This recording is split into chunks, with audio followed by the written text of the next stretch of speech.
Hello everyone, welcome back to my channel. Last video में हमने अपनी इस वाली कुर्ती को कंप्लीट कर लिया था। तो इसमें लेस से पैच वर्क इस तरीके से बनाया हुआ है, आप देख सकते हैं इसका लुक। और अगर आपने अभी तक इस वीडियो को नहीं देखा है तो आप जाके मेरे चैनल पर वीडियो को देख सकते हैं। तो आज की वीडियो में हम इसका जो प्लाजो है पैंट उसको बना के कंप्लीट करेंगे। तो चलिए देर ना करते हुए वीडियो को कर लेते हैं स्टार्ट। हेलो एवरीवन, तो प्लाजो की कटिंग करने के लिए मैंने यहाँ पे वेलवेट के फैब्रिक को ले लिया हुआ है। अब मैं डायरेक्ट यहाँ वेलवेट के फैब्रिक पे कट करने वाली हूँ, क्योंकि मैं इसमें लाइनिंग का यूज़ नहीं करूँगी। इसमें डायरेक्ट फैब्रिक पे कट करूँगी इसको मैं। और साथ साथ मैं आपके साथ ये भी शेयर करती जाऊँगी कि अगर हम डायरेक्ट वेलवेट के फैब्रिक पे कट करते हैं तो हमें क्या क्या प्रॉब्लम फेस करनी पड़ती है। तो मैं फैब्रिक को इस तरीके से अच्छे से सेट करूँगी खोलते हुए, और इसको इस तरीके से उल्टा करके टर्न करूँगी यहाँ पे। तो आप देख सकते हैं यहाँ टर्न करने के बाद अगर मैं फैब्रिक को थोड़ा बहुत ऊंचा नीचा करके सेट करती हूँ तो फैब्रिक हमारा आपस में चिपक जाता है, क्योंकि इसमें ऊपर की तरफ रेशे होते हैं तो आपस में एक दूसरे से चिपक जाते हैं। तो हम इस फैब्रिक को इस तरीके से कट नहीं कर सकते। या तो फैब्रिक को आप सिंगल कट कीजिए या फिर फैब्रिक को इस तरीके से सीधा रख के कट कीजिए। तो यहाँ वेलवेट के फैब्रिक में हमेशा ये प्रॉब्लम आती है, तो हमें या तो सीधा रख के इसको कट करना होता है, यानी कि सीधे पार्ट पे मार्किंग करनी होती है, तब हम इसको कट करते हैं। या आप चाहें तो सिंगल सिंगल पीस को कट कर सकते हैं। यहाँ जैसे कि प्लाजो का वो सिंगल पीस को ले लिया, फ्रंट का एक पार्ट कट कर लिया, उसके बाद दूसरा पार्ट कट कर लिया, इस तरीके से कट कर सकते हैं। लेकिन इसमें भी हमें ये ध्यान रखना पड़ता है कि यहाँ पे हमारा जो रेशे हैं वो ऊपर से नीचे की तरफ जाते हुए होने चाहिए। तो यहाँ मैं इस तरीके से चेक करूँगी और फैब्रिक को अच्छे से सेट करते हुए कटिंग करना फिर स्टार्ट करेंगे। तो यहाँ पे आप देख सकते हैं जो वेलवेट का फैब्रिक है, मैंने इसको उस तरीके से उल्टा बिछाया हुआ है और सिंगल बिछाया हुआ है, क्योंकि अगर मैं इसको सीधा रख रही थी तो विजिबल नहीं हो रही थी इस पर मार्किंग। तो इसलिए मैंने इसको इस तरीके से उल्टा करके बिछाया हुआ है, और इसकी ये सिंगल लेयर को मैंने बिछाया हुआ है, क्योंकि अगर हम इसकी सीधी लेयर पर यहाँ पे इधर साइड को ड्राफ्टिंग करते तो आपको विजिबल नहीं होती। तो मैंने सोचा क्यों ना इसकी बैक वाली साइड पे ड्राफ्टिंग को किया जाए, जिससे कि आपके पास ड्राफ्टिंग भी विजिबल हो। तो मैं यहाँ पे सिंगल लेयर पहले कट करूँगी, उसके बाद सेकंड लेयर अलग से कट करूँगी, यानी कि फ्रंट के दोनों पार्ट अलग अलग कट करूँगी यहाँ पे। तो अभी चलिए कट करना स्टार्ट करते हैं। तो मैं यहाँ फ्रंट वाला पार्ट कट कर रही हूँ, जिसके लिए मैंने फैब्रिक को इस तरीके से उल्टा बिछा लिया हुआ है। तो अब मार्किंग करेंगे यहाँ पे। सबसे पहले एक स्ट्रेट लाइन को ड्रॉ कर लेते हैं।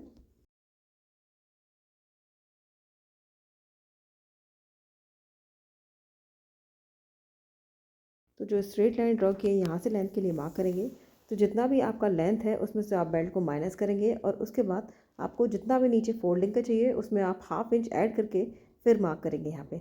तो लेंथ मुझे मेरी है यहाँ पे 35 इंच की, इसमें से मैं 2 इंच बेल्ट का माइनस करूँगी। और जहाँ पे मैं फोल्डिंग का देने वाली हूँ तो फोल्डिंग में 1.5 इंच का देने वाली हूँ, तो उसमें मैं हाफ इंच ऐड करूँगी, तो मुझे मिलेगा यहाँ पे 2 इंच। तो मेरा 33 + 2 इंच हो जाएगा 35 इंच। तो यहाँ पे स्ट्रेट लाइन से इंची टेप को रखेंगे इस तरीके से स्ट्रेट, और यहाँ से जहाँ तक 35 इंच आएगा वहाँ तक मार्क करेंगे। तो इस तरीके से रखेंगे। तो ये जो फैब्रिक लिया था मैंने पूरा लिया है, तो 35 इंच का, तो मैं इसमें कुछ भी मार्क नहीं करूँगी, ये मेरा फैब्रिक यहाँ पे पूरा है। तो अब चलिए बाकी की मार्किंग करना यहाँ पे स्टार्ट करते हैं। अब लेंथ 35 का इंच का मिल मार्किंग गया। अब कंप्लीट मैं करने यहाँ के साइड बाद में मार्क साइड में जो करूँगी, तो फैब्रिक है साइड में उसको यहाँ पे एकदम स्ट्रेट कर हाफ लेंगे इंच का मैं यहाँ मार्क पे। कर तो लेती हूँ, यहाँ मैं 1 इंच के गैप पे यहाँ पे इस ताकि तरीके जिससे से हमारा मार्क जो कर लेती हूँ फैब्रिक है नीचे यहाँ पे भी तक। सीधा हो जाएगा।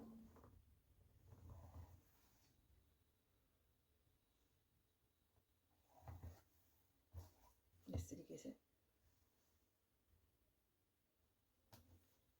यहाँ तक इसको।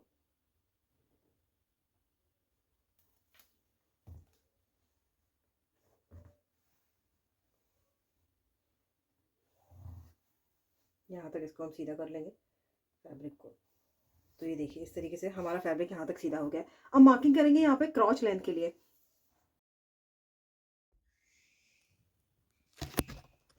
तो यहाँ पे अपने हिप में हिप डिवाइडेड बाय 4 करके जितना हमें चार्ट से मिलेगा उसके अकॉर्डिंग हम यहाँ पे मार्क करेंगे। तो यहाँ हिप है मेरा 40 का, मैं इसको डिवाइडेड बाय 4 करूँगी तो मुझे मिलेगा यहाँ 10 इंच। इसमें प्लस करूँगी मैं 2 इंच जो मुझे चार्ट से मिला है।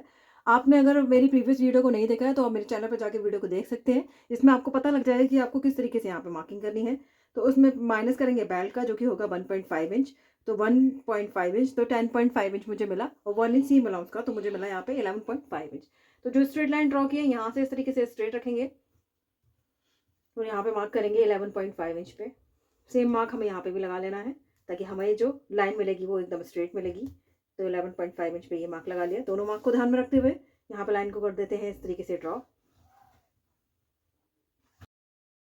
लाइन को ड्रॉ करने के बाद लाइन पे मार्क करेंगे हम, और यहाँ पे मार्क करेंगे। तो हम जो फ्रंट वाला पार्ट बनाते हैं तो आपको पता है कि फ्रंट वाले पार्ट में हम यहाँ पे डार्ट ले रहे हैं, क्योंकि फ्रंट की हम जो बेल्ट बना रहे हैं वो फिक्स बना रहे हैं, और बैक की हम इलास्टिक में बनाएंगे। तो फ्रंट वाले पार्ट में जब मैं वेस्ट के लिए मार्क करती हूँ, तो जितना भी वेस्ट रहता है उसका डिवाइडेड बाई 4 करते हैं और उसमें हम प्लस डार्ट का करते हैं, प्लस साइड में सीम अलाउंस का करते हैं। यहाँ पे जो हमारा हिप है वो 40 का है और वेस्ट यहाँ पे माइनस करूँगी इसमें से, तो वेस्ट है मेरी 29 इंच की।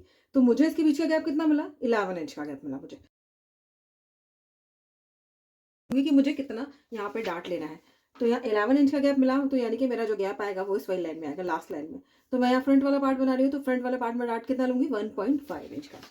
तो मैं क्या करती हूँ, जितना भी वेस्ट है मेरा 29 इंच का वेस्ट है, इसका मैं डिवाइडेड बाई 4 करूँगी, तो मुझे मिला 7.25 इंच। इसमें मैं प्लस करूँगी डार्ट का, जो कि फ्रंट वाले पार्ट का है 1.5 इंच, तो मुझे मिला 8.75 इंच। अब इसमें प्लस करूँगी दोनों तरफ सीम अलाउंस का, जो कि रहेगा हमारा 1 इंच का। तो आप 1 इंच से थोड़ा सा ज़्यादा भी रख सकते हैं, तो यहाँ पे 1.5 इंच रख लेते हैं, तो मुझे मिला 10.25 इंच। तो मैं क्या करूँगी, वेस्ट वाले पार्ट पे इस तरीके से 10.25 इंच जहाँ भी आएगा वहाँ पे मार्क लगाएंगे, रखते हुए यहाँ मिला मुझे 10.25 इंच, तो यहाँ मैं एक मार्क लगा लूँगी। जितना मैंने मार्क लगाया 10.25 इंच, इसमें से जितना भी उसमें प्लस 0.75 इंच ऐड करके मुझे अपनी क्रॉच वाली लाइन पे मार्क करना है। तो यहाँ इसमें मैं प्लस करूँगी 0.75 इंच, तो मुझे कितना मिलेगा? 11 इंच। आपका जितना भी यहाँ पे वेस्ट पे मार्क करेंगे, उससे आप 0.75 इंच ऐड करके यहाँ पे मार्क करेंगे, तो मुझे यहाँ पे मिलेगा 11 इंच। तो 11 इंच पे एक मार्क लगा लेंगे। मार्क लगाने के बाद दोनों मार्क को ध्यान में रखते हुए हम यहाँ पे इस तरीके से क्रॉस लाइन को ड्रॉ कर देंगे।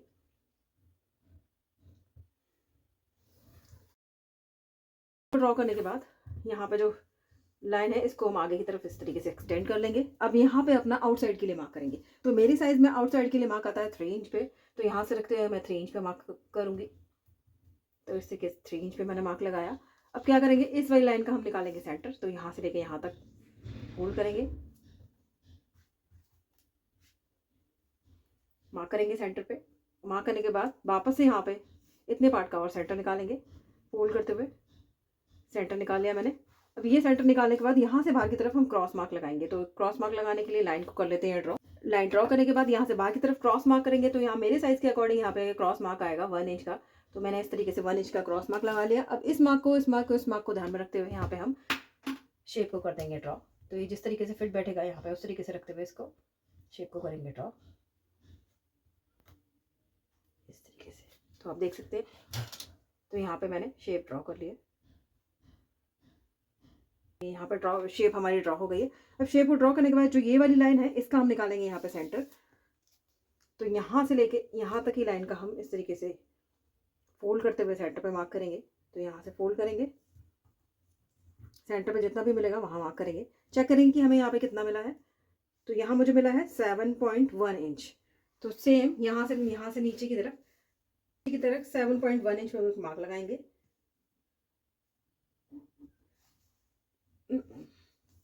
तो यहाँ से जो लेंथ का मार्क है पहले हम वो कर लेते हैं यहाँ से।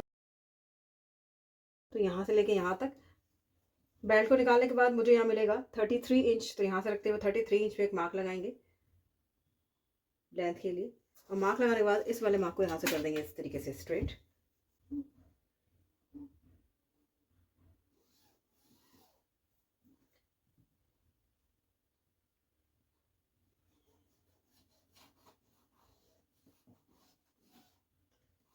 तो ये 33 इंच पे मैंने यहाँ पे मार्क लगा लिया। अब मार्क लगाने के बाद यहाँ से हम मार्क करेंगे 7.1 इंच पे। मार्क लगा लिया। ये यहाँ से लेके यहाँ तक हम एक स्ट्रेट लाइन को कर लेंगे ड्रॉ।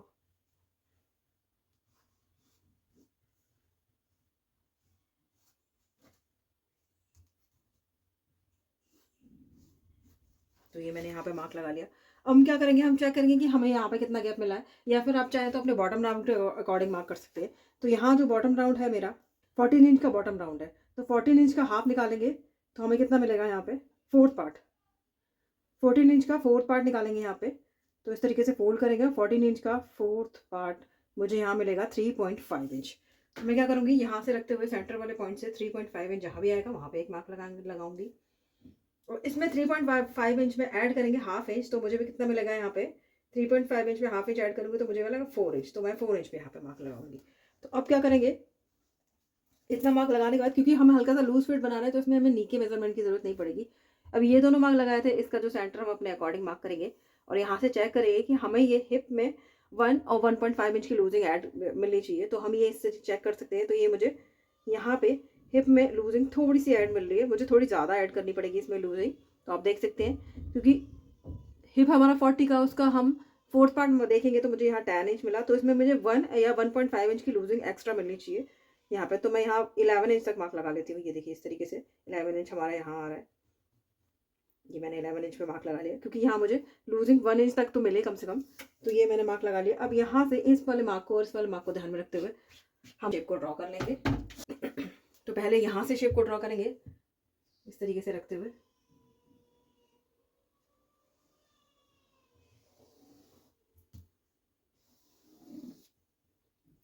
ये शेप को ड्रॉ कर लिया यहाँ से। अब यहाँ से हम यहाँ तक पहले शेप को ड्रॉ करेंगे इस वाले पॉइंट तक।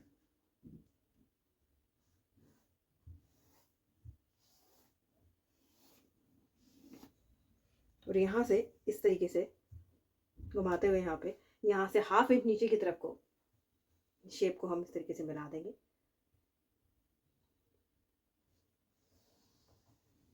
इस तरीके से तो आप देख सकते हैं यहाँ पे हमारी प्रॉपर शेप बैठ चुकी है, आ चुकी है यहाँ पे प्रॉपर शेप। तो ये हमारा हो गया फ्रंट वाले पार्ट की यहाँ पे मार्किंग कंप्लीट। अब हम इसको कट कर लेते हैं। उसके बाद हम इससे फ्रंट वाला पार्ट एक और कट करेंगे, उसके बाद फिर बैक वाला पार्ट कट करेंगे।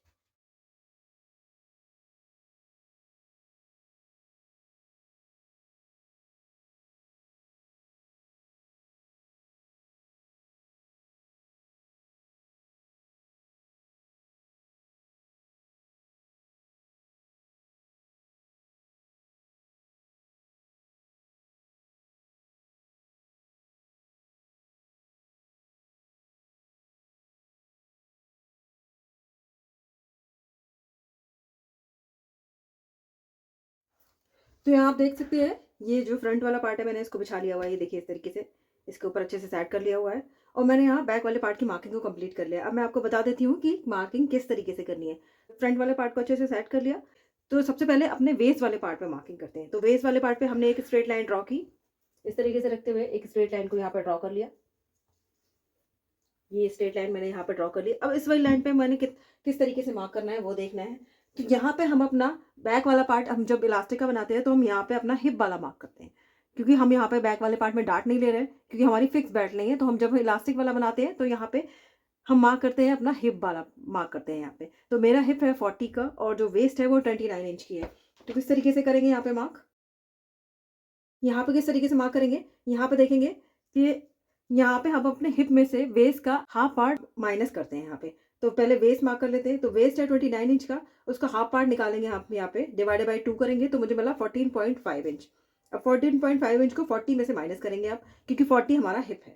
तो 40 में से मैं माइनस करूंगी 14.5 इंच, तो मुझे मिला यहाँ पे 25.5 इंच। अब इसका हाफ पार्ट हम यहाँ पे मार्क कर रहे हैं बैक वाले पार्ट में, तो इसका हम यहाँ पे डिवाइडेड बाई 2 करेंगे तो मुझे मिला यहाँ 12.75 इंच। अब इसमें प्लस करेंगे दोनों साइड 1 इंच सीम अलाउंस का, तो इसमें प्लस 1 इंच करूंगी तो मुझे मिला यहाँ 13.75 इंच। तो यहाँ से इस तरीके से रखते हुए इंच टेप को मैंने यहाँ से 13.75 इंच पे ये मार्क लगाया। ये देखिए इस तरीके से 13.75 इंच पे यहाँ पे मार्क लगा लिया। अब यहाँ पे मार्क लगाने के बाद ये मार्किंग ही हमारी मेन है यहाँ पे, बाकी सारी मार्किंग हमारी एज इट इज हो जाएंगी। यहाँ की सारी मार्किंग हमारी सेम ही रहेंगी जैसे कि हमने फ्रंट वाले पार्ट में कट किया हुआ। अब देखेंगे हमें ये गैप कितना मिल रहा है फ्रंट और बैक के पार्ट में। तो ये मुझे मिला 2.75 इंच का गैप। तो यहाँ से मैं 1 इंच कम करके अपने क्रॉच वाले पॉइंट पे मार्क करूंगी। तो मैं यहाँ पे मार्क करूंगी 1.75 इंच पे। मैंने 1 इंच कम करके यहाँ पे मार्क किया, यहाँ सेंटर में मार्क किया, इसमें से हाफ इंच कम करके। तो यहाँ मैंने 1 इंच पे मार्क किया, उसके बाद 1 इंच को मैंने यहाँ तक मिला दिया। ये देखिए इस तरीके से। तो 1 इंच से थोड़ा सा कम करके मैंने यहाँ पे मार्क किया। तो ये सारे मार्क लगा लिए और इन सारे मार्क को ध्यान में रखते हुए, इस वाले मार्क को, इस वाले मार्क को, इस वाले मार्क को ध्यान में रखते हुए, यहाँ पे हिप कर्व स्केल को रखते हुए यहाँ पे इस तरीके से शेप को यहाँ पे ड्रॉ कर दिया। तो यहाँ से लेके यहाँ तक इस तरीके से शेप को हमने ड्रॉ किया। उसके बाद हमने स्केल को इस तरीके से मोड़ा और यहाँ से हाफ इंच के गैप पे, यहाँ से मैंने हाफ इंच का गैप लगाया और यहाँ तक मुझे अपने इस वाले शेप को मिलाना है। तो यहाँ से रखते हुए इस तरीके से मैंने यहाँ पे शेप को इस तरीके से ड्रॉ कर लिया। तो आप देख सकते हैं यहाँ से लेके यहाँ तक हमारी शेप यहाँ पे मिल गई है। तो ये हमारा रहा बैक वाला पार्ट। अब हमें एक मार्किंग और रह गई है कि बैक वाले पार्ट पे हमें कितना ऊपर की तरफ मार्क करना है। तो यहाँ से ये जो लाइन हमने सेंटर की मार्क की थी, यहाँ से हम ऊपर की तरफ हाफ इंच मार्क करेंगे। तो यहाँ से मैंने ऊपर की तरफ मार्क किया हाफ इंच और मार्क करने के बाद इस वाले मार्क को यहाँ से इस तरीके से रखते हुए स्केल से मिला दिया इस तरीके से। और या इसके बाद हम फ्रंट वाला पार्ट है ये हमारा, तो फ्रंट वाले पार्ट में ये जो सेंटर वाली लाइन है, यहाँ से हम नीचे की तरफ हाफ इंच मार्क करेंगे इस तरीके से, और यहाँ से रखते हुए इसको मिला देंगे। ये देखिए इस तरीके से मैंने यहाँ पर भी इसको मिला दिया है इस तरीके से। तो ये हमारे फ्रंट वाले पार्ट की मार्किंग हो गई और ये वाली मार्किंग हमारे बैक वाले पार्ट की हो गई। अब बाकी की मार्किंग हमारी सेम ही रहेगी जैसे कि हमने बाकी की मार्किंग की है। अब हम बैक वाले पार्ट को भी कट कर लेते हैं। और अगर आप इसकी डिटेल वीडियो देखना चाहते हैं तो आप मेरे चैनल पर जाके वीडियो को देख सकते हैं। तो वहाँ मैंने आपको फुल डिटेल में आपको समझाया हुआ है कि आपको अपने साइज़ के अकॉर्डिंग किस तरीके से यहाँ पे मार्क करना होगा। तो अभी मैं इसको कट कर लेती हूँ।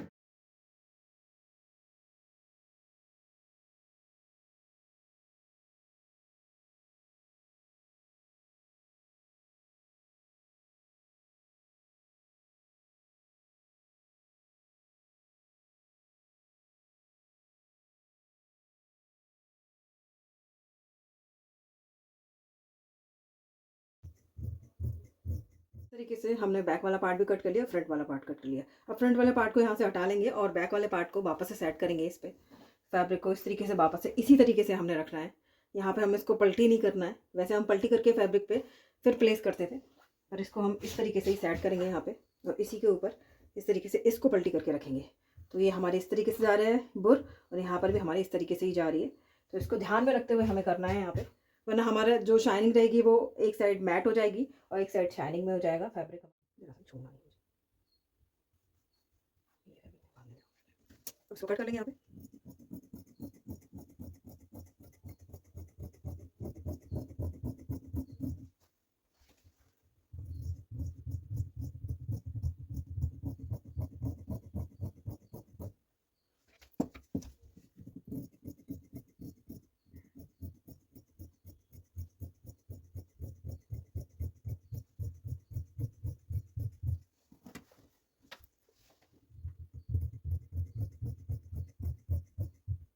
तो इस तरीके से यहाँ हमने बैक वाले पार्ट को भी कट कर लिया है और फ्रंट वाले पार्ट को भी कट कर लिया हुआ है। अब स्टिचिंग करना स्टार्ट करेंगे। तो यहाँ मैं फ्रंट वाले पार्ट में राइट साइड की तरफ एक पॉकेट लगाने वाली हूँ।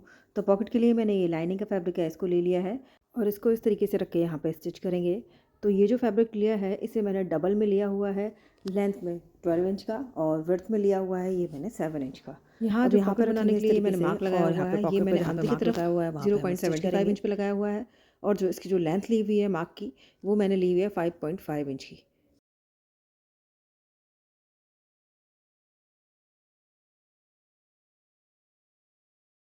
तो यहाँ इस तरीके से दोनों फैब्रिक को एक साथ स्टिच करने के बाद जो कॉर्नर है वहाँ पे कट को लगाएंगे जहाँ तक हमारी सिलाई है वहाँ तक, और फैब्रिक को इस तरीके से पलटी करते हुए जो मार्जिन का फैब्रिक है उसको लाइनिंग के फैब्रिक की तरफ करते हुए यहाँ पर टॉप स्टिच लगा लेंगे।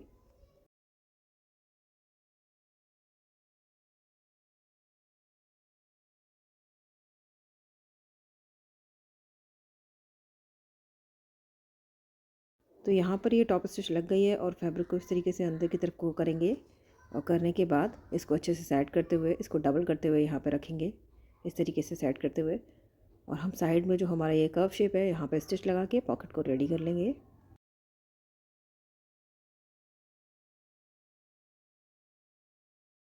तो यहाँ हमने पॉकेट को अटैच कर लिया हुआ है। अब साइड से भी हम पॉकेट को अटैच करेंगे। तो फैब्रिक को अच्छे से इस तरीके से निकालते हुए चाहें आप प्रेस का यूज़ करके इसको अच्छे से सेट कर सकते हैं, पर मैं अभी यहाँ पे इस तरीके से ही यहाँ पे रखते हुए सिलाई को लगा लूँगी।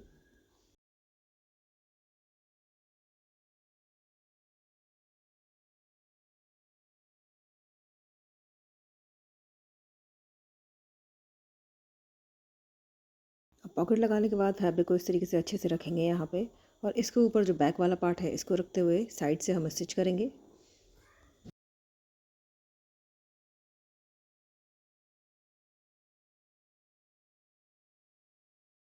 तो यहाँ बैक वाला पार्ट और फ्रंट वाले पार्ट के दोनों के साइड के पार्ट को अच्छे से सेट करेंगे और एक साथ रखते हुए यहाँ पे स्टिच लगा लेंगे।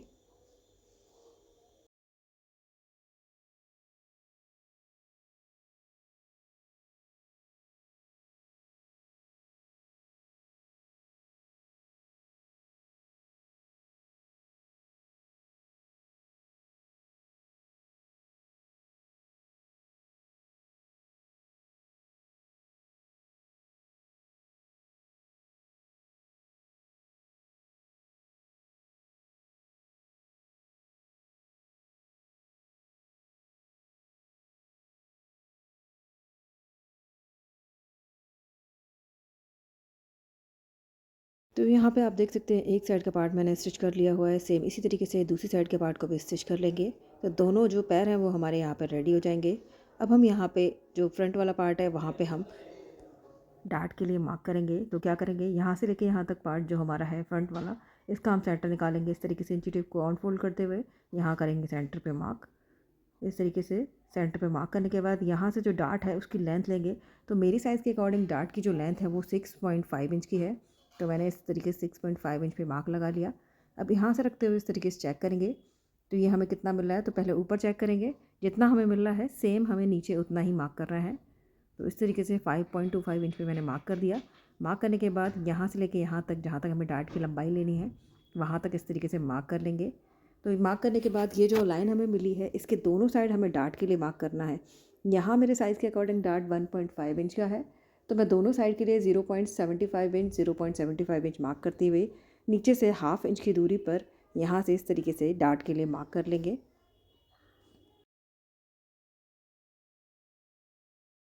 तो यहाँ इस तरीके से मार्क करने के बाद डार्ट हमारा कंप्लीट हो गया है। अब इस डार्ट पे हम स्टिच लगा के इसको कंप्लीट करेंगे। तो इस तरीके से डार्ट पे मैंने सिलाई लगा ली है। आप देख सकते हैं कितना फिनिशिंग के साथ ये डार्ट बना है हमारा। अभी मैंने इस पर प्रेस नहीं लगाया हुआ है, अब मैं इस पर प्रेस लगाऊंगी तो ये और ज़्यादा फिनिशिंग के साथ तैयार हो जाएगा।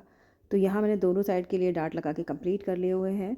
अब मैं क्या करूँगी, एक साइड के पैर को सीधा कर लूँगी और एक साइड के पैर को उल्टा रहने दूँगी और एक के अंदर दूसरा डाल के इस तरीके से हम जो इसका क्रॉच वाला पॉइंट है वहाँ पे स्टिच को लगाएंगे। तो अच्छे से दोनों पार्ट को एक साथ डालेंगे और यहाँ पर फ्रंट वाले क्रॉच पॉइंट को फ्रंट वाले क्रॉच पॉइंट से और बैक वाले को बैक वाले पार्ट से मिलाएंगे। इस तरीके से अच्छे से दोनों फैब्रिक को एक साथ रखेंगे ताकि हमारा फैब्रिक कहीं भी आगे पीछे ना हो। तो इस तरीके से दोनों फैब्रिक को अच्छे से सेट करेंगे और उसके बाद यहाँ पे स्टिच को लगाना स्टार्ट करेंगे।